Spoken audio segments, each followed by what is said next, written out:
Hello, I'm Chelmsford Town Manager Paul Cohen, and welcome to the October 2019 edition of the Town Managers Roundtable. Our topic for discussion at this meeting is the Fall 2019 Annual Town Meeting, and I have the pleasure of being joined today not only by my co-host Colleen Stansfield, but by our Finance Director John Sousa and our Community Development Director Evan Belansky. So, welcome everybody. Thank you. Thank you, Paul and Colleen. That time of year again. Yeah. Yeah, it's hard to believe it's already fall town meeting and we're here, but it's a rather heavy agenda. We've got 32 articles for the voters. A number of them are housekeeping, so we really won't spend time on the housekeeping articles, but there's eight zoning articles on the warrant, 7 of which will be taken up for consideration. And then we have some financial considerations at the beginning of the warrant. And maybe we'll start with you, John, in terms of the one that's sort of back this year after a brief pause was the Sewer Construction Stabilization Fund. And maybe just sort of given, for those who, aren't as familiar as us who deal with it daily, sort of an understanding of why this article is here and sort of, what we're seeking to do here. Sure. Basically, to give folks a condensed explanation, what this relates to is the town has been collecting betterment in sewer capital improvement funds, which is the $1.05 surcharge that we all pay on our sewer rate. And that's part of our long-term plan to finance the construction, pay the bonds that we use to finance sewer construction. And fortunately, the investment markets are pretty good during the last fiscal year. And on the we have about $9 million in sewer capital improvement funds. We earned about $385,000, just under that. So it's important. We need to go before town meeting to transfer those funds from free cash into the sewer stabilization fund, because that allows us to retain the interest that we earned on these funds for future years when we'll need that money to pay the bond payments. So it's part of our long-term financing plan for the sewer project. Which has about another dozen or so years left? Roughly about a dozen. By 2031, it will be winding down. So just as you'll be winding down your professional career, right, John? Yeah, that's right. John can't retire until he pays his that's student right. off. So make sure that's completed. All right, thanks, John. Because again, it's not an insignificant amount. People say, "Oh my gosh, it's $385,000," but again, it really is just the interest earnings on that fund, which goes to pay off the sewer loans. So to Evan, we won't go numerically because otherwise we'd sort of be talking to one too long. But Evan, obviously the initial articles on the town meeting have to do with the Route 40 rezoning and this continuing care community overlay district. Again, just give us sort of a summary of what's going on here. Yeah, so conceptually that's an age-in-place a concept, continuing care community. So that would involve variety of housing types, targeted and specialized for senior housing, ranging from independent, assisted living, unrestricted kind of multifamily, dementia, as well as several other nursing homes. So it's very specialized senior housing care as a concept where it's integrated as well as some accessory or ancillary complementary uses such as medical services, convenience services. So it's somewhat of a campus environment is what the continuing care community concept is about. And now the application of this thing, I think initially this is only going to be applied for the Route 40 Groton Road area. Is that correct? It is. Or would this bylaw go beyond that at this point? It's written in kind of in two formats. One is specific to Route 40 Groton Road. It has some very specific provisions related to Route 40, and then, as you mentioned, it could be applied in a general sense to other parts of town, if applicable. And how does this differ from the COA, I hate to use acronyms, but the other overlays where we're seeing a lot of housing, for example, on Mill Road in the center and so forth? Does this new bylaw sort of offer anything tangibly different that one would say, oh yes, this is good to have in the toolbox? Sure, so the concept is complementary, mix of uses and walkability and connectivity. However, from a regulatory perspective, the CCCOD does not apply a lot of the zoning flexibility that the other overlays are applying. So the strategic intent is somewhat different. It's not as flexible, but it does provide for kind of a senior-friendly live, work, play environment. Okay, and then related to this, they wish to rezone the portion of Groton Road or Route 40 from the Route 3 interchange to the Westford Town Line, those residential parcels on the northerly side, Correct. they want to change those to industrial. And Correct, then, yes. And then these would then be allowed in that district. Correct. There's That's about 10 or 11 single-family homes along the north side of Groton Road, currently zoned RC, two-family. And as you mentioned, the proposal is to convert those or rezone those to limited industrial, which would extend the existing limited industrial zoning district that's located in the rear all the way to Groton Road. Okay. And then related to this, because that is an industrially zoned area, there's also another article on the warrant allowing multifamily homes in industrial areas. So I guess that would include this area as Correct. well as other areas. Correct. So that, from a planning perspective, obviously, which is where the planning board, kind of their methodology starts with, it's good planning, follows good planning principles related to introducing multifamily within mixed-use zoning districts. In this case, it would be applied to the remaining limited industrial zoning districts in town, which are located behind Drum Hill off of Technology Drive. There's a little bit on Tingsboro, Princeton Street, Groton Road you mentioned. Brick Hill Road. Brick Hill Road. And then the existing industrial area off of Route 129, the overlay already permits multifamily. So it's basically that if that's enacted, even independent of the the continuing tier one, basically the town would allow multifamily housing anywhere in town. Correct. Okay. Yeah, correct. And there's been discussion about kind of the pros and cons and what may be the unintended consequences of that. But I think from a planning perspective, the board thought it complemented allowing multifamily and commercial zoning districts. And so and I know it's a lot of rapid fire questions, but compared to a 40B, for example, we've seen a lot of 40Bs in industrial zones. Technology Drive, there was one proposed on Brick Hill right. Road. How does this compare to a 40B project? Is it similar, or are the densities more flexible under a 40B? In other words, because that's where we've seen that as a community up till now, right? Sure. So if it passes, it would follow the zoning methodology within the COID overlay, which allows for flexibility when it comes to units per acre. Some of the planning board recent approvals are mirroring 40B type densities. So from an on-the-ground perspective, yeah, much of the development would be similar. But as you mentioned, if it's permitted under local zoning, then there's significant benefits to aesthetics, traffic mitigation, stormwater mitigation, number of bedrooms, types of housing units, things of that nature. So I guess the simple message is in Chelmsford is we now have zoning for the 2020s as opposed to just a few years ago, we really had 1980 zoning, right? I mean, going before the 129. Absolutely. And I think the market has certainly embraced much of the recent zoning that's been enacted. And I think the planning board has done a tremendous job administering and implementing the recently approved zoning overlays. We don't have any multifamily zoning left to be built on at this point, correct? Correct. So, yeah, so if the town is interested in continuing to accommodate multifamily, these types of amendments would be necessary.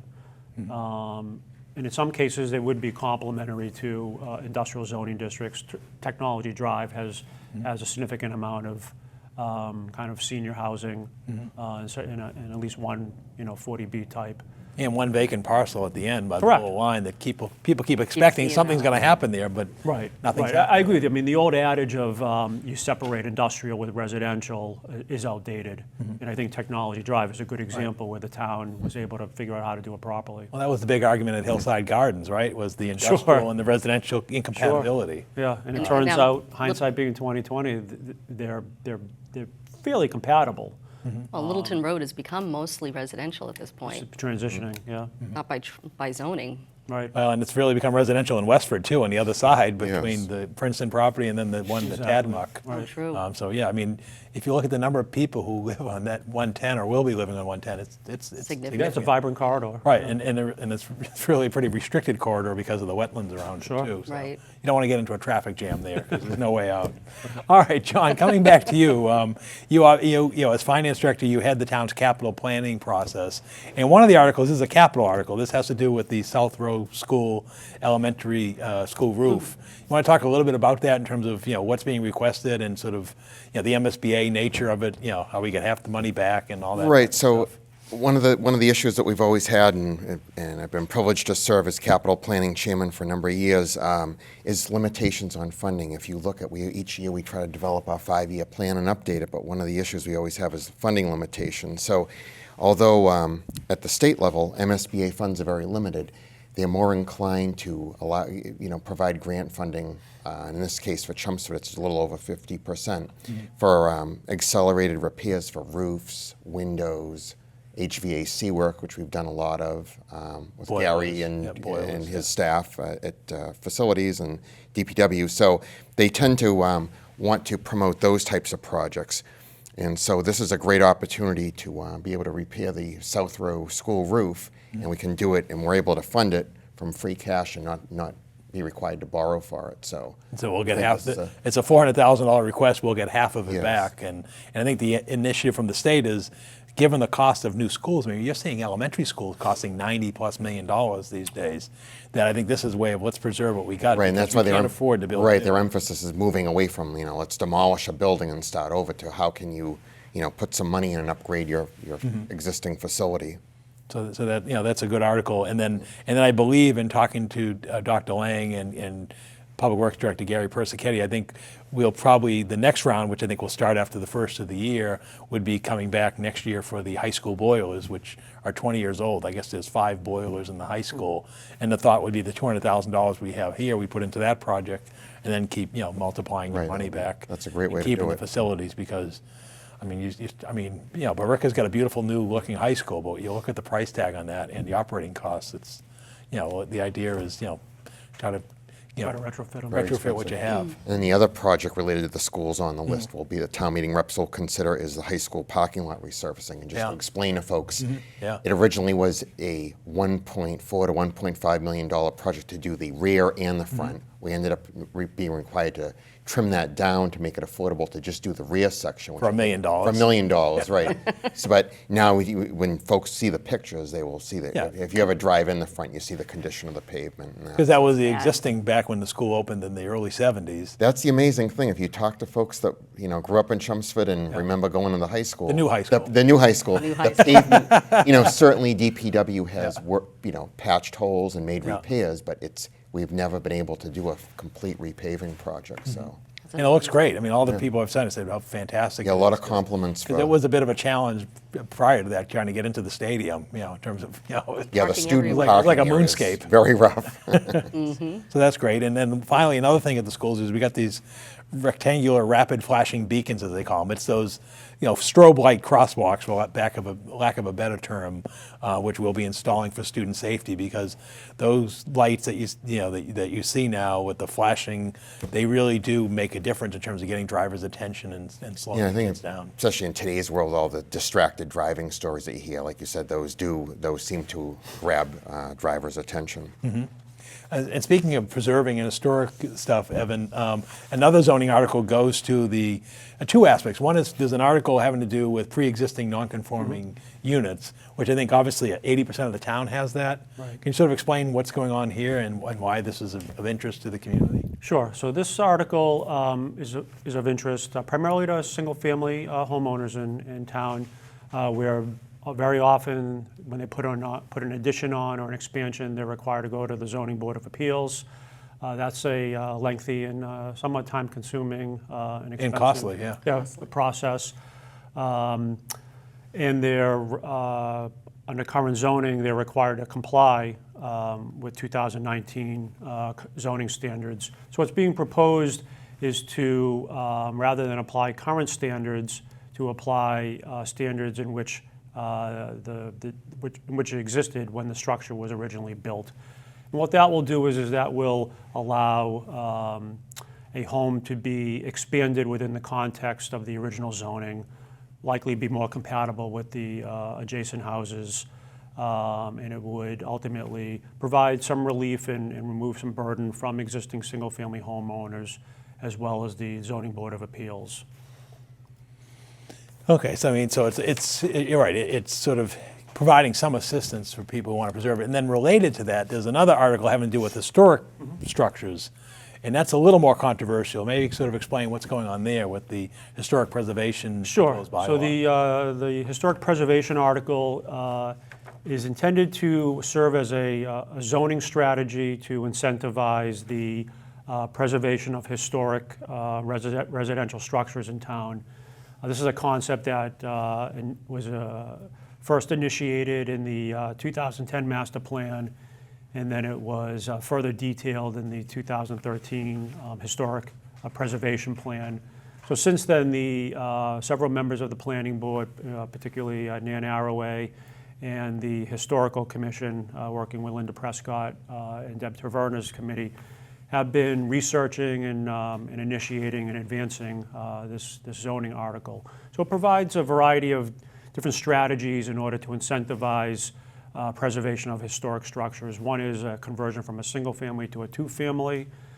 The second option is to convert an existing structure to a three-family. And the final option, which is probably the more controversial of the provisions, is subdividing one lot in order to create two substandard lots, one of which the historic structure would remain. The second lot would accommodate a new housing unit. But that lot would be half the size of Correct. the Correct.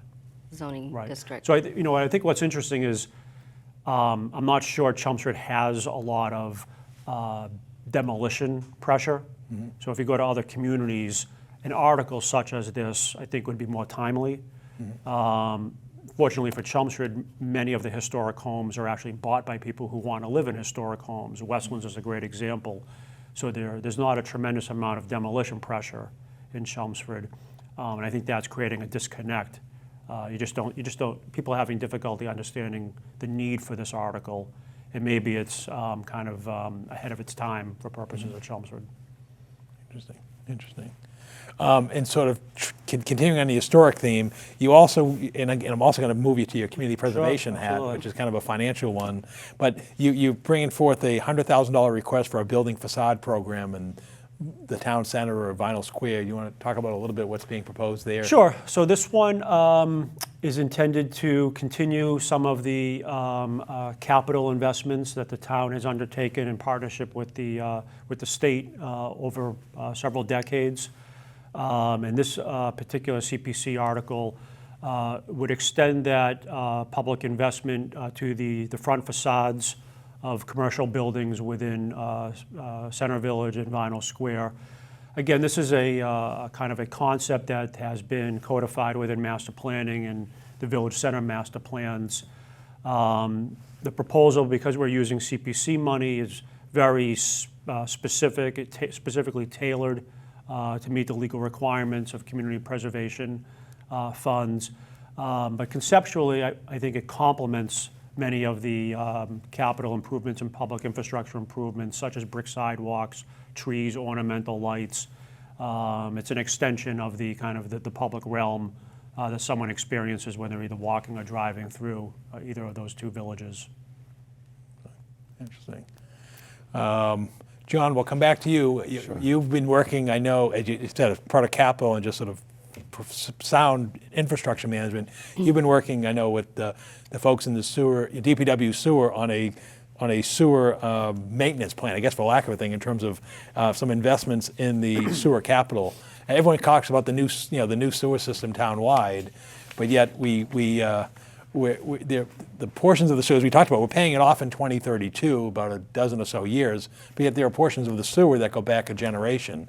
And so we'll talk about what's taking place here. A lot of folks remember the last phases that finished in 2010, and in this case, Department of Public Works Sewer Division has about 4 pump stations that are from the ones from the late 80s and and Late 3 are 80s from is- the early late 80s is 90s. 30 years ago. Right, exactly. So We're dating we ourselves, definitely, DPW definitely had high, received a high mileage. They got high mileage out of these stations. So I just run through them real quick. There's Lord Road, Vincent Road, Weed Street, which is near the former Glenview, and Myland Ave. So those are stations.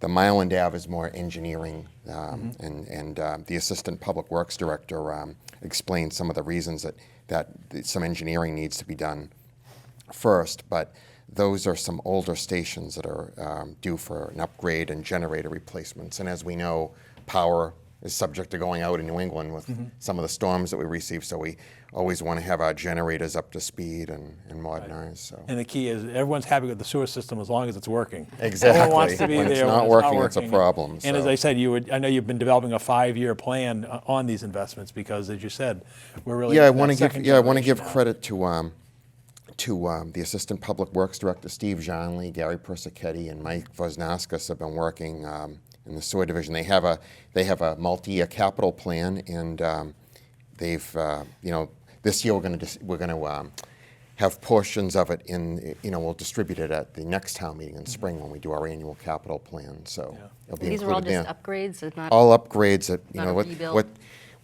I mean, some of the buildings, they almost look like little sheds. Right. What Steve described at a selectmen's meeting was, some of them, they may change the nature of the building, whether it be brick or some of them might. And they want to house the equipment inside a building now, so Right. it's not subject to weather and Right, deterioration. the original generation, they put the equipment underground, under a manhole cover, and the problem is it would get subject to the dampness and Yeah, the moisture's issues, been a moisture. So problem. now they put like a hut above ground with an outside generator, and so in essence, it'll last longer. I think that was the Exactly. key. So You get the equipment, and they want to have the generator have a little, you want to have that kind of sheltered as well, so. So, yeah. and the good news is it will be funded out of sewer free cash, so we won't be borrowing Right. and taking out bonds for the sewer division. Right, and in fact, it's what, the 4th or 5th year in a row sewer rates have been unchanged, right? Yeah, I mean, I think that's a real benefit for folks in town. I mean, when you look at some of the people that live in the MWRA communities, you will not find sewer rates that have been unchanged like that for 4 to 5 years. So Or it's a even some of credit. our neighboring communities who use sewer as part of their operating budget. Exactly. So- So it's a credit to the folks managing the sewer division. Right.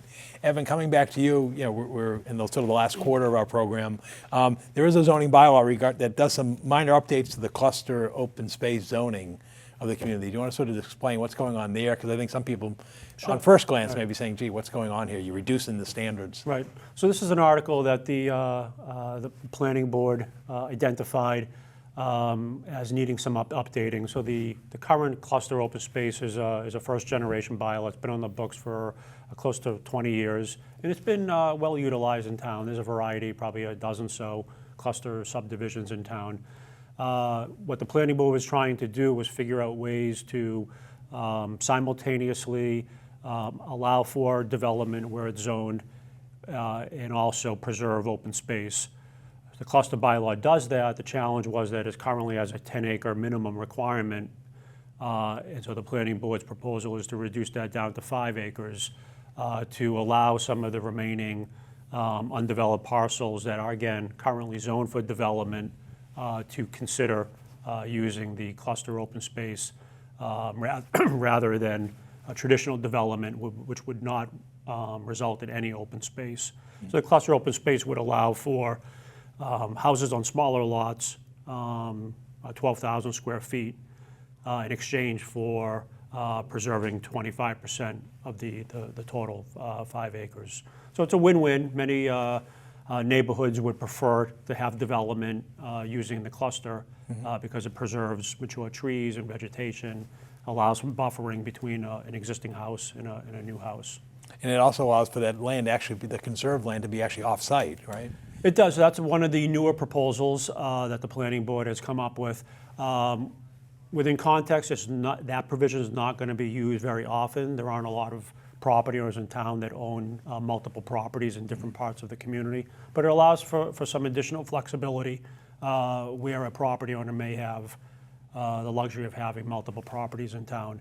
And the planning board would regulate that via special permit to make sure that the town interests are protected. Right. Thank you. I mean, it's sort of, I mean, this is a heavy load. I mean, I don't recall the planning board ever bringing 8 articles to town meeting before, and 7 of them actually acted upon. So. Yeah, it's a large number, Yeah. but many of them I think the board views as kind of minor and housekeeping in nature. Was it this busy when you were on the planning board, Colleen? No, but a lot of these things had been talked about since way back then. So, Timing about just worked time. out. Okay. Yeah, the timing is Well, good. speaking of talking about it, I'm going to put this one on you, Colleen. All right. They're also bringing back the single-use plastic checkout bag ban. Yeah, and I see the votes were all different for that The this year. votes are, the selectmen and finance committee are supporting it this time. What are your thoughts on where this is going? It's coming. I mean, we might as well start now, so. Yeah, that's the last article on the warrant would be the plastic bags, and you know, it's interesting because most of our neighboring communities have adopted it. Lowell, Tewksbury, Westford. Do you see the state doing anything though with it? No, they can't. No, they can't even get the have other distracted driving. You know, Yeah. Which is too bad, because if article you're done. running a business, think of a big supermarket chain, you have to have different policies for Right. different communities. Yeah. But there really- seems like they're getting all prepared. They have, Yeah, I think part of it is they're looking for the businesses to self-regulate. Like I think Right. Starbucks is saying we're not going to do, you know, we're not going to have plastic straws anymore. So I think part of what the state's thing is we'll let the industry sort of police themselves, kind of an approach. But you know, we'll see. Evan, before we leave, a few minutes, you also have an article regarding the Pedestrian Bridge, another community preservation fund in the center. Do you want to touch Sure. upon that? So this is a concept and vision that dates back, the 80s. yeah, 80s. at least well over 20 years. It's a concept that envisions connecting the Bruce Freeman Rail Trail over and through Beaver Brook, through a wooded area, which is jointly owned by the Land Trust as well as the Chelmsford Conservation Commission and one private property owner. So this will be a feasibility study, working with a dedicated citizen committee and a consultant to conduct a feasibility study to identify where bridges are appropriate, where the Woodland Trail would be appropriate, and then once agreement is reached on that, to then bring those bridges to a design level so that we can budget and estimate the cost for fabrication, construction, and installation of those bridges. So it really creates a unified implementation of a vision from about 20 years ago. But now there's actually activity in the center Right.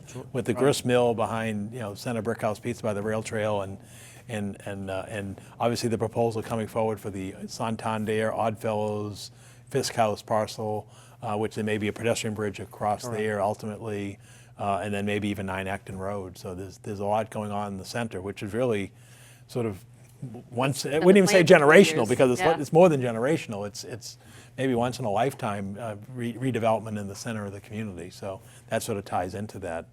These will be private partnerships with, Well, public-private partnership, any project that's approved by the planning board in the center village is required to participate in the brick walk concept. So providing funding towards the effort. In some cases, the planning board and developer may agree to have the developer pay for and construct the bridge or the trail. But it's really a public-private partnership to leverage a town investment and a private investment. Or maybe even go to the state and have them release Absolutely. the environmental bond bill funding Correct. for Yeah, I Brookwalk. think that, as you say, I mean, it is a once-in-a-lifetime opportunity, one in which I think that, the town should attempt to leverage, the private investment that's being proposed. Okay. We've got a final minute reviewing. There's a few other things we're touching upon. One is John, going back to infrastructure, there's one to actually finally put the top coat in the DPW 8 years later after they've opened. Which, Yeah, that's very important. I mean, to save money, I think DPW's worked very hard to try to do it in phases, and this is something that's sorely needed. Otherwise, we'll lose the base coat of the pavement. right, and it's a free cash, $250,000 one time. And then there's also at Roberts Field, the next phase of the project about addressing the ball fields at Roberts Field, which were altered with the expanded playground, and push the recreational ball fields to the back of the property.